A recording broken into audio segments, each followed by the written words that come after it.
नमस्कार दोस्तों, स्वागत है आपका हमारे YouTube चैनल अप्रेंटिस बाला दी सक्सेस पॉइंट पर।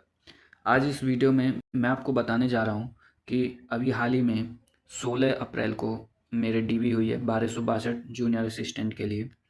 उसमें काफ़ी कैंडिडेट का कन्फ्यूजन था EWS डोमिसाइल और फ़ी पेमेंट स्लिप की जो डिटेल भरनी है उसको लेकर, और कुछ पोस्ट प्रेफरेंस से भी और कुछ ज़रूरी डॉक्यूमेंट के लिए भी काफ़ी ज़्यादा कन्फ्यूज़न है कैंडिडेट के बीच में कि क्या डॉक्यूमेंट ले जाने हैं, क्या लगेंगे, क्या नहीं लगेंगे, क्या भरना है आपके प्रपत्रों में। वो सब मैं आपको इस वीडियो में बताने जा रहा हूँ। सबसे पहले तो मैं आपको बता दूँ, इस वीडियो के अंदर मैं आपको दिखाना चाहूँगा कि जब आप UP triple S C pickup Bhawan पहुँचेंगे तो ये बिल्डिंग आपको देख पाएंगे। इस तरह की बिल्डिंग वहाँ पे है।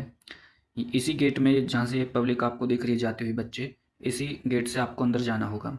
यहाँ गेट के नीचे ही आपको सबसे पहले आपको लेटर चिपके मिल जाएंगे, जो कि दीवार पर उन्होंने चिपकाए हुए हैं लेटर। उस लेटर में आपको सबसे पहले रोल नंबर, मीटिंग का टाइम, उसके बाद टेबल दी होगी ABCD, किस टेबल पर आपका है डीवी, और फ्लोर दिया होगा, first floor, second floor, third floor. Maximum जो डीवी है थर्ड फ्लोर पर हो रही है, और टेबल वाइज, टाइम वाइज, इस तरह से आपको वहाँ पर लेटर मिल जाएगा। वहाँ से आप अपने रोल नंबर के द्वारा अपना टेबल और फ्लोर चेक करके अंदर जा सकते हैं अंदर। बात करें तो पोस्ट प्रेफरेंस क्या भरें, तो पोस्ट प्रेफरेंस 2 ही पोस्ट हैं, तो इसमें इतना ज़्यादा कन्फ्यूजन होना नहीं चाहिए, क्योंकि जो इन दोनों पोस्टों में सबसे बढ़िया पोस्ट है वो हेल्थ डिपार्टमेंट यानी कि स्वास्थ्य विभाग वाले कनिष्ठ सहायक की है। तो पहला प्रेफरेंस उसी को देना है, 1 नंबर पर उसको, और दूसरे नंबर पर दूसरे कनिष्ठ सहायक को रखना होगा। स्थायी और अस्थायी पद का क्या अर्थ है? स्थायी या अस्थायी का मतलब ये होता है जो पद स्थायी हैं उन पदों में कोई बदलाव नहीं होगा, ना तो उनकी संख्या बढ़ेगी ना घटेगी। जो अस्थायी पद दिए हुए हैं उन पदों की संख्या घट या बढ़ सकती है। ये होता है अस्थायी और स्थायी पद का अर्थ। जरूरी डॉक्यूमेंट, आपको कोई फालतू डॉक्यूमेंट, कोई डिग्री, डिप्लोमा कुछ नहीं ले जाना, क्योंकि ना तो वो लग रहा है, ना ही आपको मतलब ज़बरदस्ती आपको लगाना है तो आप लगा सकते हैं। बाकी उन्होंने साफ स्पष्ट कर दिया है कि वहाँ पर कोई डिग्री, डिप्लोमा कुछ नहीं चाहिए आपका। सिर्फ आपको 10th 12th ट्रिपल सी, यदि आप आरक्षण लेते हैं, जातिगत आरक्षण, तो आपको अपना कास्ट सर्टिफिकेट चाहिए। EWS है तो EWS चाहिए, और आरक्षण लेते हैं तो आपको डोमिसाइल सर्टिफिकेट भी चाहिए। अन्यथा आपको जनरल कैटेगरी में है ये, तो आपको कोई भी डोमिसाइल सर्टिफिकेट या कोई अन्य सर्टिफिकेट देने की कोई आवश्यकता नहीं है। 10th 12th ट्रिपल सी, और आपका पेमेंट स्लिप की भी वहाँ पर कोई ज़रूरत नहीं है। उन्होंने साफ स्पष्ट कहा था कि ये पेमेंट की जो जानकारी है फॉर्म में, प्रपत्र में भरने के लिए, ये प्रपत्र पुराने फॉर्मेट के हैं।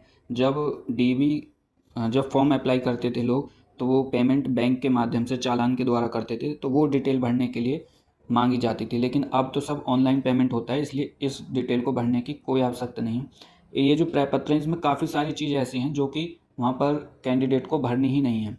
कोई मैंडेटरी नहीं है कि आपको भरनी है या नहीं भरनी। उन्होंने साफ कहा है कि सारी चीज़ नहीं भरनी, जो कॉमन मेन मुख्य चीज़ें हैं सिर्फ वही चीज़ भरिए आप। बाकी ना ही आपको डिग्री, डिप्लोमा की जानकारी देने की ज़रूरत है। आप दे भी देते हैं प्रपत्र में भर के तो भी कोई प्रॉब्लम नहीं है, लेकिन वहाँ डिग्री आपकी, डिप्लोमा, ग्रेजुएशन, पोस्ट ग्रेजुएशन कुछ भी वहाँ पर आपका जमा नहीं होने वाला। वहाँ सिर्फ 10th 12th triple C, caste certificate, domicile, और आप दिव्यांग हैं तो दिव्यांग सर्टिफिकेट, एक्स सर्विसमैन है तो वो, ये सब जो आपको ज़रूरत पड़ेगी। यदि पहले से आप ऑलरेडी कहीं जॉब करते हैं तो आपको NOC की भी आवश्यकता नहीं है। NOC है आपके पास तो आप लगा सकते हैं, नहीं है तो आप नहीं भी लगाएं तो भी चल जाएगा, कोई प्रॉब्लम नहीं है। दूसरी बात, EWS 2022-23 का EWS है तो आप EWS में काउंट किए जाएंगे, अन्यथा आपको जनरल कैटेगरी में डाला जाएगा। अगर आपके पास नहीं है तो आपको परेशान होने की ज़रूरत नहीं, क्योंकि आपका एप्लीकेशन वो रिजेक्ट नहीं होगा, आपको जनरल में काउंट किया जाएगा। डोमिसाइल आपका 2014 का हो या 24 का हो, कितना पुराना हो, कोई प्रॉब्लम नहीं है। डोमिसाइल सब पुराना नया सब चल जाएगा, लेकिन आपके डोमिसाइल सर्टिफिकेट में जो जानकारी आपकी, आपके माता का नाम, पिता का नाम, एड्रेस, वो वही होना चाहिए जो आपकी 10th की मार्कशीट में दिया हुआ है। फ़ी पेमेंट की कोई आवश्यकता नहीं, ना तो भरनी है, भरना चाहें तो आप भर सकते हैं, वरना कोई मैंडेटरी नहीं है। अब मैं आपको अपना डीवी का एक्सपीरियंस बताता हूँ। वहाँ पर जब आप जाएंगे हॉल के अंदर, आपको वहाँ पर पुलिस कांस्टेबल मिल जाएंगे, वो आपको ऊपर लेके जाते हैं। लिफ्ट के माध्यम से पहले आप ऊपर जाएंगे, 3rd फ्लोर पर या 4th फ्लोर, जहाँ पे भी आपकी डीवी होगी, वहाँ पर आपको पुलिस कांस्टेबल अंदर रूम में लेके जाएगा, जहाँ पर कैंडिडेटों को एक हॉल में बैठाया जाता है।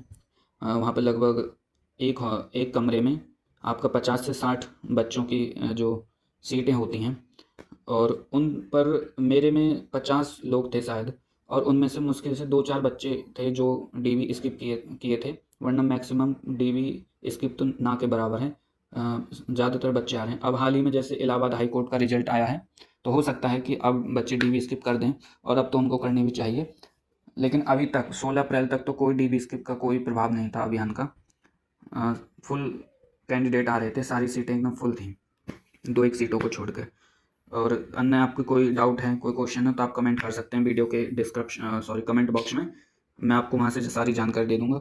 और बाकी डीवी में जब आप जाएंगे, आपको बिल्कुल भी घबराने की जरूरत नहीं है। वहाँ पे इतना आराम से काम हो रहा है। आपका प्रपत्र भरा है नहीं भरा है, कोई टेंशन लेने की जरूरत नहीं। वहाँ आपको प्रपत्र के अलावा वहाँ पर 3 फॉर्म और भी मिलते हैं। चेकलिस्ट फॉर्म है, पोस्ट प्रेफरेंस का है, और एक और फॉर्म मिलता है। तो 3 फॉर्म आपको भरने होते हैं। वो सब वहाँ आराम से भराएंगे आपको बैठा के।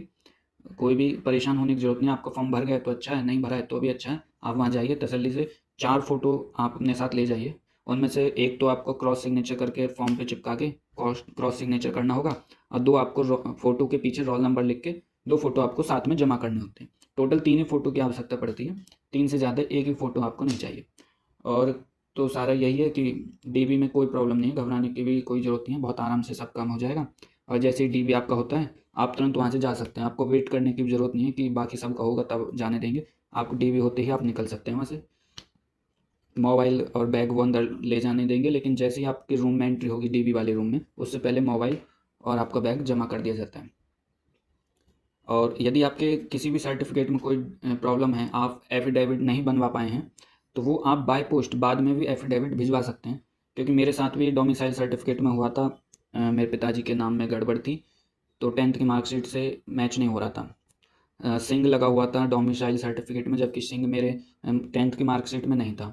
तो उन्होंने मुझसे कहा है कि आप डोमिसाइल सर्टिफिकेट में जो नाम है उसके लिए एक एफिडेविट बनवा के एक एप्लीकेशन लिख के बाई पोस्ट हमें सेंड कर दीजिएगा। आपको आने की ज़रूरत नहीं है।